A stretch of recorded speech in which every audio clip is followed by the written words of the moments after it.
Hi y'all, Farmer Dre back at it on the beautiful morning here on the farm. I am standing out here in the strawberry field, and last night the boys and I got done. We cut this field in half, and I gotta finish up some finishing touches on the plastic, and then I'm gonna go ahead and start spreading our annual ryegrass, the cover crop we're putting in here, so we create a nice mat for the customers, a nice sodden between the rows here, so that it could be nice and soft, so that whenever the customers come out in the spring to you-pick, it's not a muddy mess.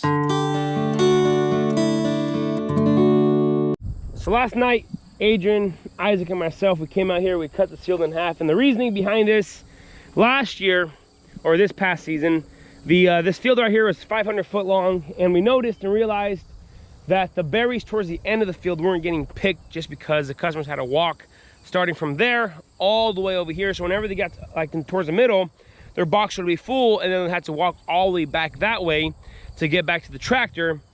And the berries on this side of the field didn't really get picked thoroughly, and then we had to come through and finish up. So our plan and our idea is, and I saw a few other farmers doing this, is they cut their fields in half so that whenever the customer gets all the way over here, their box is full, and we're gonna have a pickup station right there so the customer doesn't need to walk back to where they've got dropped off. And then of course we're gonna make a nice road around the whole entire patch so that it could be nice and convenient for everybody, so they, you know, the less the customer needs to stress out and walk around, you know, the better it is and the more convenient it is. But yeah, got to come through here probably today or tomorrow, set up irrigation.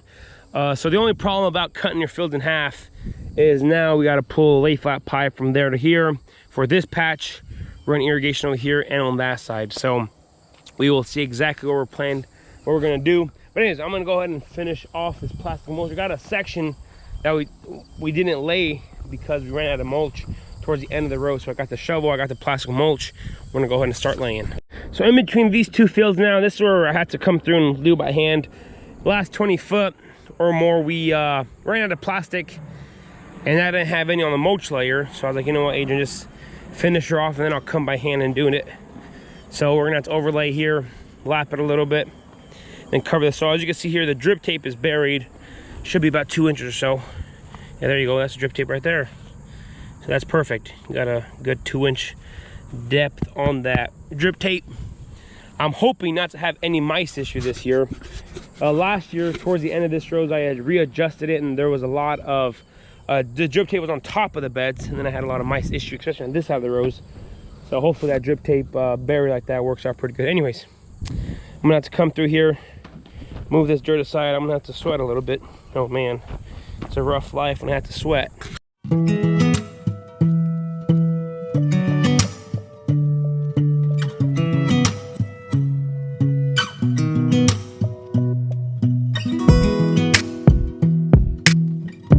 Alrighty, so you can't even tell if I did it or a machine did it. I mean, yeah, you can. It's pretty hard work. Hot, humid here in Missouri right now. It's been like this all summer long. You start working for 2 minutes, start dripping sweat. So yeah, I'm gonna go get the tractor now and start spreading that annual ryegrass. I have 150 pounds. They recommend 30 to 40 pounds per acre. I'm hoping that that should do it. We'll see. I'll see how thick I'm gonna spread it. And of course, I'm gonna finish off this plowed section here, this tilt section, just because we don't want any of the soilty road here. So we'll see. I might have to lay some extra few rows. We want to dive into growing some other crops as well, like fall planted crops. I'm thinking about doing some garlic on plastic. Well, we'll see. That's just an idea. But strawberries is on the list first. So I'm going to go ahead and get that spreader, the annual ryegrass, and start spreading some grass seed.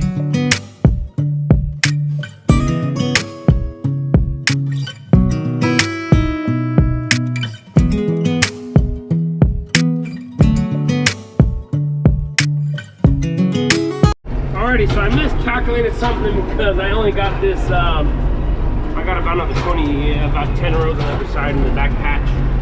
I gotta go buy more seed. It is what it is.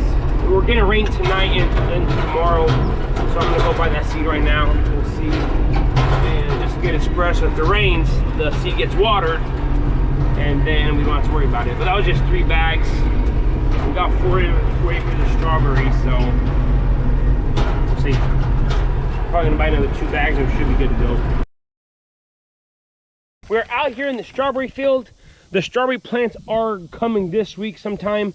I'm hoping early this week so we can get planted. But I set up the lay flat tape this morning, first thing, and we've been busy with U-pick. Today is Labor Day, so happy Labor Day to all you all. We've been working all morning, getting stuff done. We've been open for U-pick. It's one of the busiest times of the year. You know, we got the play barn open, we got the sunflower started blooming, but strawberries are coming in, so we got to get the irrigation going. And on strawberries, you want to get the irrigation going for a couple days beforehand, so the beds could be nice and soaked and just be ready to have enough moisture in there so whenever you do plant them, the plants don't stress. So as you guys know, we have 3 sections here. So we got our first section here, fit around 15,000 plants. We got the second section right here, and the back section. This long back area we split in 2. So whenever you do this, this requires lay flat tape or the 2-inch piping there for every single section. So right here from our well, we have to run a pipe here, so we're going to get the other section right there, the back section. So I had to turn on the irrigation for a second, see if there's any leaks in the hose. Had to make a DIY coupler there. We're going to get this section going and then that section. And in here in the well house, I got smart this year. So I got these quick attach connectors here. So I bought the female right here, and I bought a bunch of males. So all I do is when I want to change one out, pull it out, let that drip, and put in the next section. So make it easy instead of having to undo all the hose clamps and everything like that. Quick attach is going to make it quick. So plan for right now is I want to get this front section going, all the irrigation lines put together. So Isaac's out here, he's going to help me. So we're going to connect the irrigation drip tape to the lay flat so that we can start watering this tonight, so that whenever the plants get here, this will be our first section we're going to plant here first. So yeah, anyways, I'm going to show you guys exactly how we're doing stuff. If y'all remember in the past, I did use the drill and those little connectors, but this year I bought a bunch of supplies from Deerfield Supplies out of Kentucky, and the guy was showing me and he gave me this tool, or I bought this tool. And this connection here, we're going to put these solid connectors, so we're not going to have a valve anymore every single one. So last year I had a valve and I split it, but with these shorter sections I don't need the shorter valves, or I don't need the valves at all, so just solid. So this piece right here, the tool cuts a little slit there on the half there, and then put in the connector, and then it just screws into there like that. Here, Isaac, hold the camera for me real quick. I'm gonna take this apart here. So this whole thing undoes just like that, and then this whole entire thing here pops out of here. So whenever you're going in, you just kind of put this in there, slide that in there, tighten this whole thing up just like that, and then it's nice and solid. Put the irrigation on and tighten it like that. So in here, it doesn't spin or do anything. It's just a nice solid. You can tug on it, it seals it up nicely. So this would be my first year using these. So this tool here was $60, and the guy told me they don't germinate at all. I mean, 0% germination.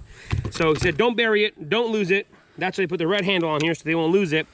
This gun here is made for many, many years, but he said if you lose it, germination is very poor. So they have farmers that go for like 5 or 6 of these a year. They put them in the back pockets, falls off, goes in the dirt, and they can't find it. So, all right, so I got the drip tape, got this. Gonna make sure this is nice and straight. All this does, make sure the lay flat tape is flat. Put it all the way, give it a good squeeze, makes a nice hole in there. And I turned on the irrigation. I probably shouldn't have done that. I was just making sure there's no leaks in there. It actually helps out, I think. I don't know, we'll see. So this little connector, all you do is just put it in there, shove it in there nicely. There it is. Tighten this, just like that, nice and solid. Get your drip tape, measure it exactly, make sure it's not on the emitter. Whoops. Just like that. Put it in here, nice and tight all the way in. And there you go, drip tape is connected. Now another 20 rows doing this section. Alrighty, so this whole entire section here is done. We got the water running. Isaac and I are gonna run to the end of the rows, clip them off, and then we will let this run all night, or not all night, for a few hours here this evening, and then we'll let it run tomorrow morning all day until we get the other side done. We're gonna go ahead and start clamping that one, putting all the valves in, and hopefully we'll get all the irrigation set up tonight so that it could be done. So yeah, water's running, irrigation's dripping, so it's perfect. Alrighty, so what we're doing out here is on the end rows of the first section.